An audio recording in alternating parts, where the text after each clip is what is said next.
कि जासुराज प्रिय और प्रजा दुखारी, सो नृप अवसि नरक अधिकारी।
जासुराज प्रिय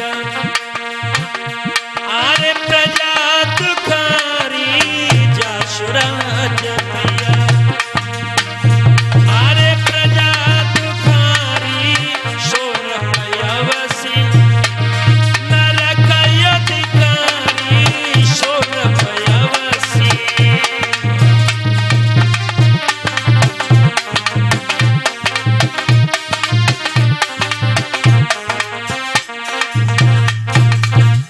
महाराज पंड दोनों रानियों के बीच में राजकाज चला रहे हैं, प्रजा में जय जयकार हो रही है। एक दिन महाराज पांडु ने क्या किया, भक्त घोड़ा की सवारी की है, चारों ओर अपने राज्य में भ्रमण करने की मन में इच्छा जागी। सोचने लगे वन प्रांत में जाकर के देखेंगे। जो कहावत है कि शेर गाय एक घाट पर पानी पी रहे अन्यथा नहीं। और महाराज पांडु घोड़े पर सब बैठ करके जब जंगल का भ्रमण करने के लिए उद्यत हुए हैं, भक्त हुआ क्या, अरे हुई घोड़ा पे सवार करी थी जंगल की तैयारी।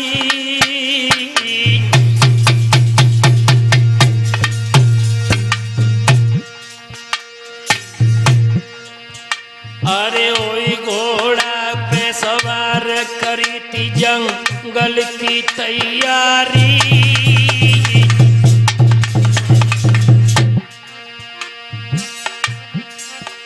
और इतयुत देखत जात का राजा, क्यारी हाय क्यारी।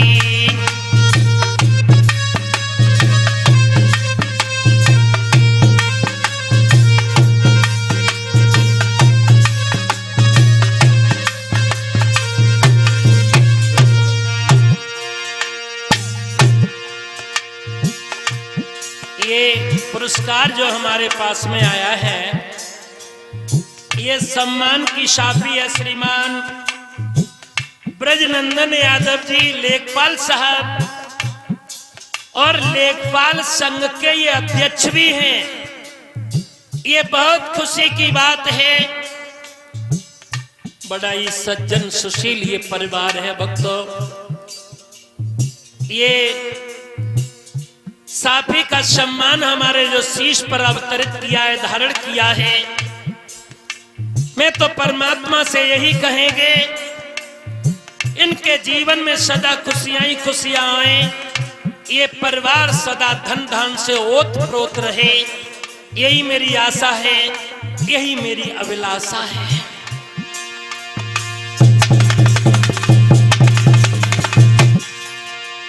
अरे नजर जब आगे को डारी,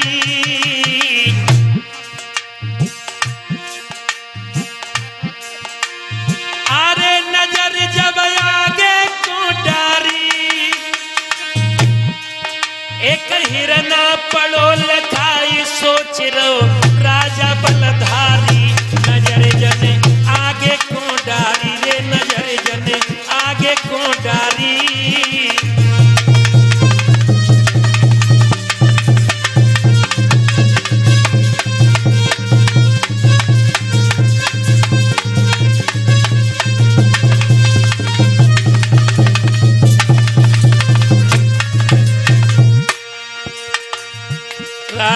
पांड ने आगे दृष्टि डाली।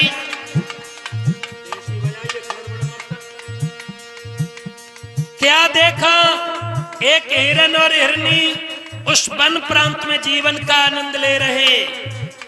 लेकिन परीक्षित जी महाराज पांडु को ये नहीं पता था वो हिरन हिरनी और कोई नहीं थे, किंदम ऋषि थे जो अपनी पत्नी के साथ जीवन का आनंद कर रहे थे। राजा पांडु ने एक साधारण सा हिरन समझा और भक्तों तीर मार दिया। अरे भूपने अश्रु बढ़ायो है और तक के मारो तीर हिरना मार गिरायो है।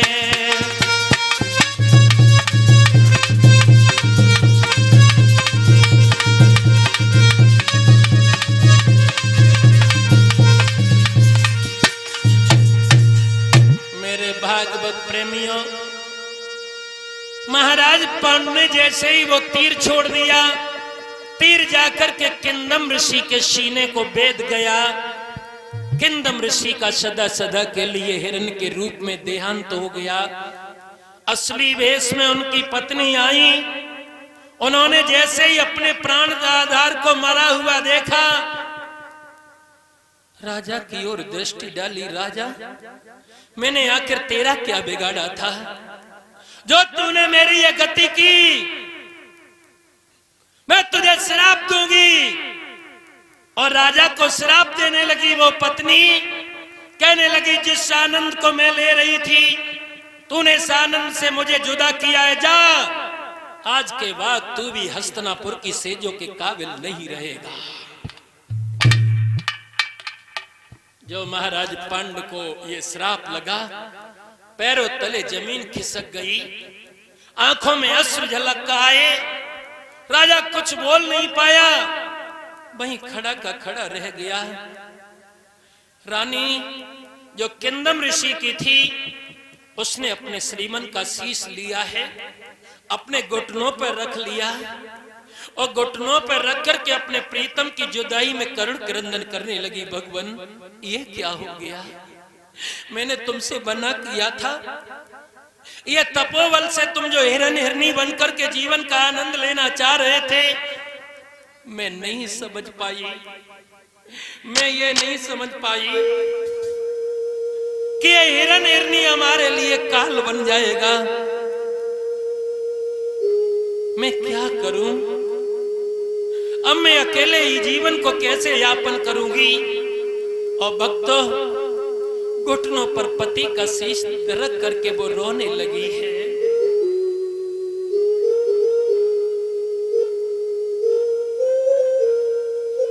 कि रो रो करके नारे पुकारे, अखियन चले पनारे, सजन क्या हो गया है, पिया क्या हो गया है।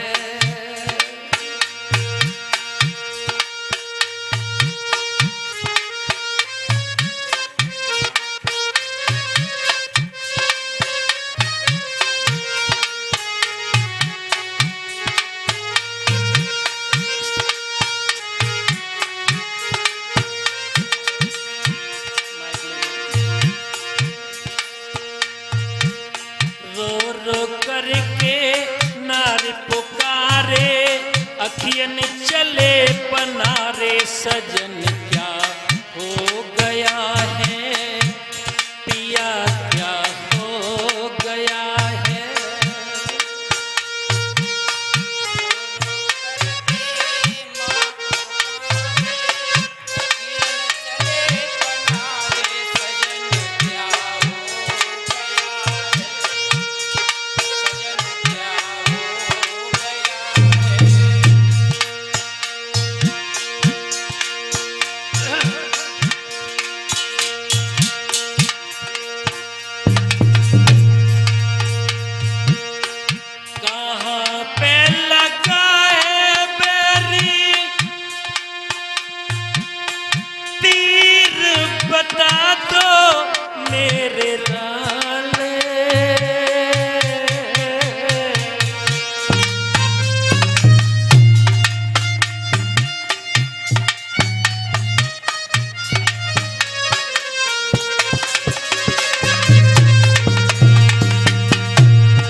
जीवन ये बर्बाद रे,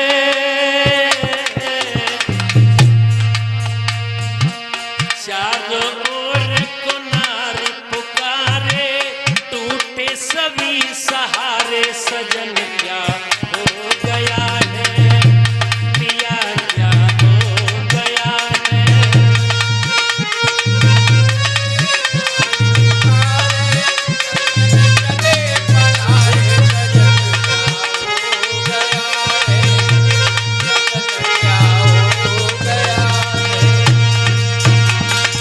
रो रो करके नारी पुकारे, अखियन चले पनारे, सजन क्या हो गया है, पिया क्या हो गया है।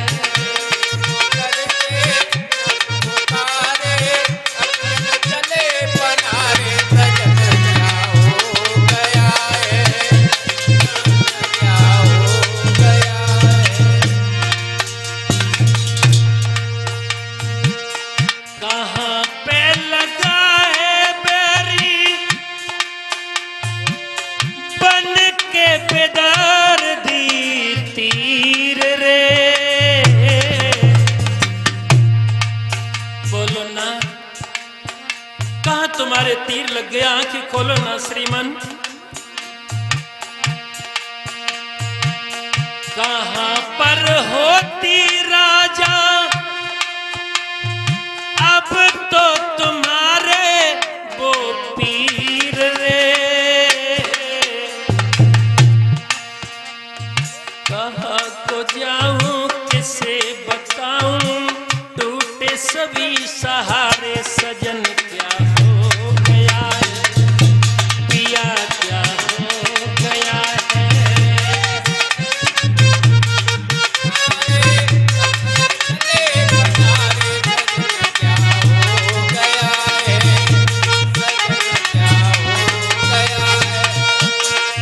रो रो करके नारे पुकारे, अखियन चले पनारे, सजन क्या हो गया है, पिया क्या हो गया है।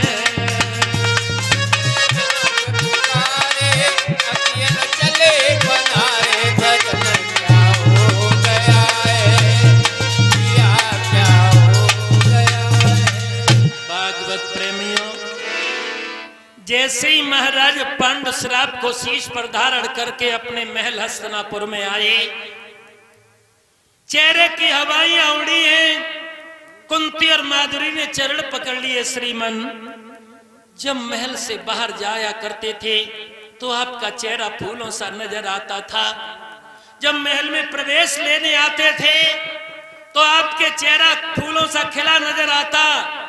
आज श्रीमन उदासी का कारण क्या है? क्या बात हो गई?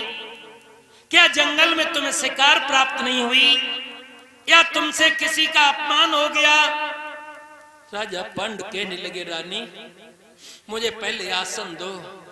महाराज पांडु आसन पर बैठ गए। जो जंगल की बात बताई कि मेरे द्वारा किन्नम ऋषि का देहांत हो गया और उनकी पत्नी ने मुझे श्राप दे दिया, आज से मैं सेजों के काबिल भी नहीं रहा, सेजों पर चढ़ते ही मेरी मृत्यु हो जाएगी।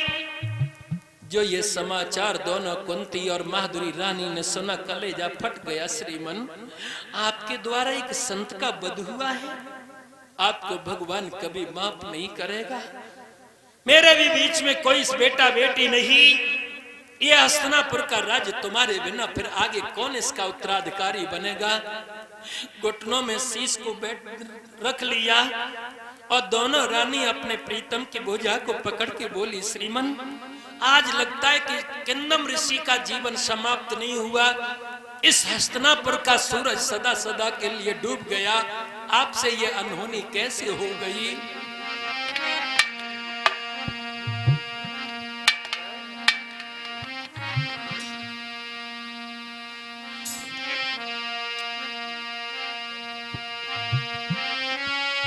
आरे सोने सैया सो ज्ञान वने नादान अकल का खोई,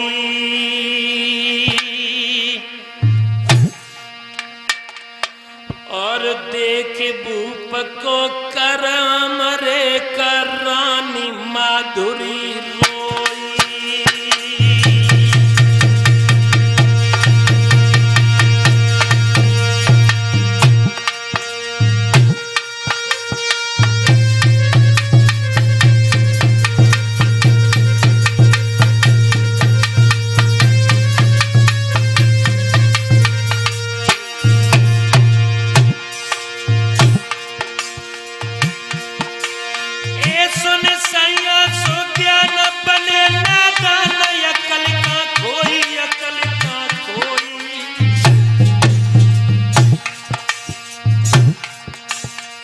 देखे पिया को करम रे कबाद नरनिया रोई।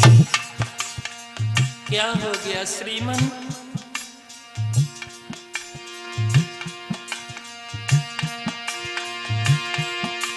और बन गए तुम बेपीर धरिय नहीं धीर गजब करे होई गजब करे होई।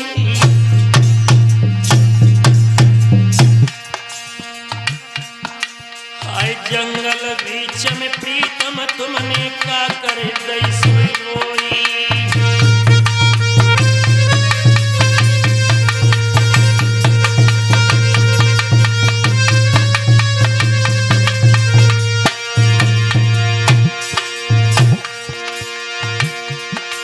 और कायकल पे पत्थर पड़ गए काय को गए संत तुम मारे। और बिना तुम्हारे पति हमारे कैसे घर में राजकुमार।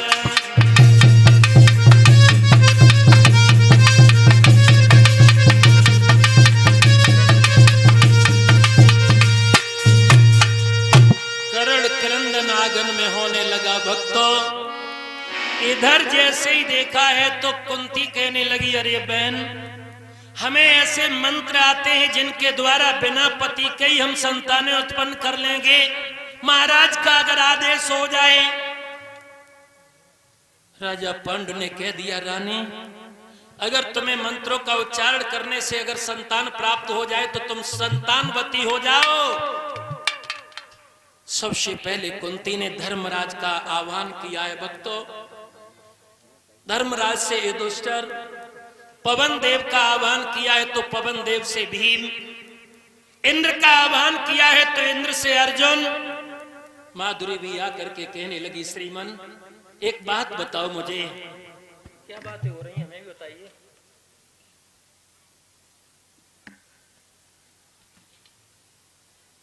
हम भी पुत्रवती होना चाहती हूं भगवान। कहने लगे पांडु तुम्हें भी मंत्रों पर भरोसा हो तो तुम भी पुत्रवती हो जाओ। अश्वनी कुमारों का आह्वान किया है और नकुल सहदेव दोनों बालक की मां बन जाती हैं। 5 संतानें इधर हुई। इधर जो गांधारी थी ना धृतराष्ट्र की पत्नी, उसने क्या किया? व्यास भगवान को भोजन कराया है। व्यास भगवान प्रसन्न हुए, कहने लगे अरे देवी तुमने मुझे भोजन कराया, इसके बदले में मांग लो। परीक्षित जी जो गांधारी ने क्या मांगा? इसने सोचा कि हमारे बगल में तो 5 संतानें हैं, अगर व्यास भगवान तुम्हारा अगर ये आशीर्वाद सत्य का निकल जाए तो मेरे एक से एक संतान हो जाए। अब व्यास की बात, व्यास ने कहा वचन तो हम त्रिवाचा भर चुके हैं, कह दिया एवं मस्तुजा ऐसा ही होगा। हुआ क्या? 9 महीना जब हुए हैं, गर्भधारण गांधारी ने किया। 9 मास जब व्यतीत हुए भक्तों, एक से एक संतान तो नहीं हुई, एक मास का गोला प्रकट हुआ। जो गोला प्रकट हुआ, अब गांधारी शर्म की वजह से उस गोले को लोक लाज परिवार की वजह से जल में फेंकने के लिए चली। रास्ते में आकाशवाणी हुई, कैसी? सुना।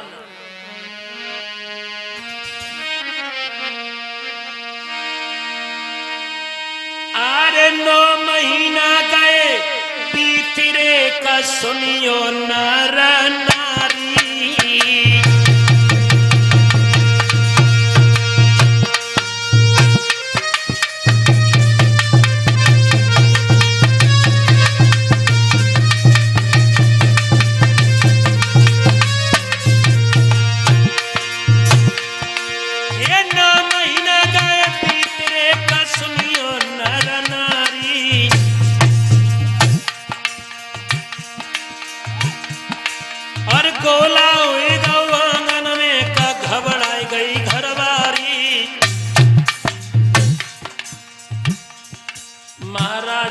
धड़कन को चल दीनी बोनारी, आकाशवाणी भाई करानी सुन ले हमारे विचार।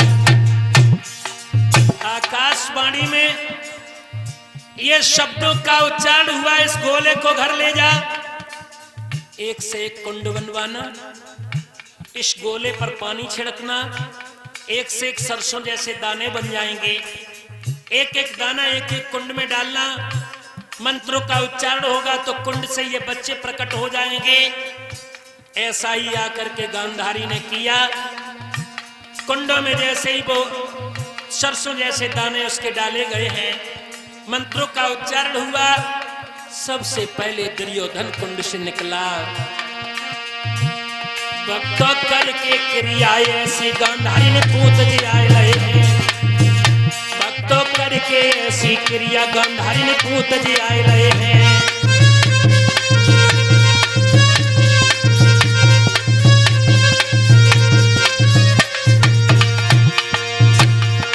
ये पूत दिया रहे, मातने पूत दिया रहे रे, मातने पूत दिया रहे। अब तो करके ऐसी क्रिया तो भैया, जैसे ही गांधारी ने ये क्रिया की, 100 तो लड़का हुए परीक्षित जी, एक कन्या निकली जिसका नाम दुस्सला, वो बाद में जयद्रथ को विवाही जाएगी। उधर 5 संतानें हैं। कुआरे पे कुंती ने सूर्यदेव का आह्वान करके मंत्र का प्रयोग करना चाहा तो कर्ण भी हो गया, जिसे लोक लाज के कारण बहा दिया गया था। श्रोताओं, 5 संतानें इधर, एक से संतान एक से एक उधर। सावन का महीना आया, दोनों रानियों ने मन में विचार किया कि महाराज की आज्ञा हो जाए तो मैं अपने अपने माई के संतानों को लेके जाएं, लेकिन बच्चे छोटे होने के कारण उस सावन में तो नहीं मौका मिला। इधर सावन का महीना तो था, जो छोटी रानी माधुरी थी ना, हाथों पर मेहंदी, बालों पर मेहंदी लगा करके एक दिन स्नान करके अट्टारी पर चढ़ गई, केसों को सुखा रही है। महाराज पांडु कचहरी को बर्खास्त करके जिस समय आ रहे हैं, सायकाल के अब बेला थी, हल्की मंद मंद सूरज की वो किरणें पड़ रही थी। महल के पश्चिम दिशा में माधुरी केसों को सुखा रही, गोरा चेहरा, काली काली घुंघरीले जुल्फें। महाराज पांडु की दृष्टि पड़ी तो सोचने लगे, मेरे इस महल में भला ये अदाकारा कौन आ गई। लेकिन राजा आज काम में इतने अधीन हो गए, अपनी रानी माधुरी को पहचान नहीं पाए। श्रोताओं, जब मौत आती है तो दृष्टि धुंधली पड़ जाती है। जब माधुरी ने कहा करो